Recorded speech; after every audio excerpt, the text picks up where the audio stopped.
Well, the U.S. has vetoed a UN Security Council resolution for a ceasefire as Israel-Hamas war enters a third month. Today, crews put out fires in southern Khan Yunis after a night of shelling.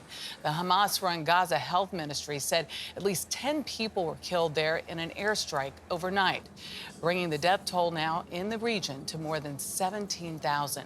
The UN Secretary General warned of a humanitarian catastrophe and said aid operation in the war-torn territory was at risk of total collapse. Ramy Inocencio is in Tel Aviv. Ramy, good morning. Good morning there, Michelle. That's right. And Israel's ambassador to the United Nations actually thanked President Joe Biden, saying that a little light dispelled a lot of darkness. His allusion there was to Hanukkah, which started on Thursday. That is known as a Festival of Lights. And as for the rejection, that veto of that UN resolution for a ceasefire, that does give more cover for Israel's defense forces. Israel's military pounded Gaza from north to south, targeting militants and injuring and killing civilians. The army released this video set to show fighting outside Gaza City at a school. This morning, smoke billowed from a home in southern Khan Yunis, destroyed in another Israeli airstrike.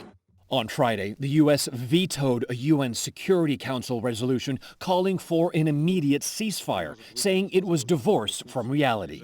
This text also failed to acknowledge that Israel has the right to defend itself against terrorism. And so Israel's attacks continue, with more than 17,000 Gazans reportedly killed. The World Food Program now says about half of Gaza's population of more than 2 million don't have enough food. I came here to find starvation, said this father who fled south to Rafah. This isn't milk, it's basically water. And clean drinking water is a luxury, too. Our CBS News producer in Gaza shot this video of desperate Palestinians ransacking a UN truck. Just across the border in Egypt, trucks are lined up to go in, but since the pause in the fighting ended, the number crossing daily has halved. In Israel, for Abion and her family, this year's Hanukkah is a mix of emotions.